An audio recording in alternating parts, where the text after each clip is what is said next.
هەر لەبەر خاتری الله عز وجل ئەڵێم برا بەڕێزەکەم نابێ سەر بە ئەوقافبی، نابێ فتوا لە ئەوقافەوە وەربگری، نابێ هیچ شتێکت بە قسەی ئەوقاف بێ، نابێ هیچ جۆرە هاوکاریەکی ئەوقافیش بی، نەخێر نە سەدەقە نە زەکات ناشی بدەیتە ئەوقاف. هەر کەسێکیش زەکات بداتە ئەوقاف لە کوردستان زەکاتەکەی نەکەوتووە ببیدە، وەلەو ساڵی بەسەرا تێپەڕ ببێ بە هەر بیدات، چکە بە زەکات بۆی حساب نابێت. کافر و ملحید و فاسق و فاجر و زاڵمی وەکەو تاغوتانەی ئەوقاف زەکاتیان چۆن پێش.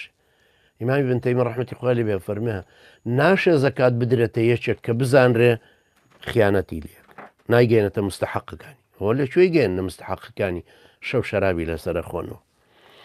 دووهەمیش بە قسەیان نابێ بکرێت. بانگدان چی هەتاکو من بە قسەی ئەوقافێکی تاغوتان بکەم؟ بانک بۆچی بە قسەی ئەوانەکەم؟ ڕۆژوو بۆ ئەگرم بە قسەی ئەوان، ڕۆژوو بۆ شکێنم بە قسەی ئەوان.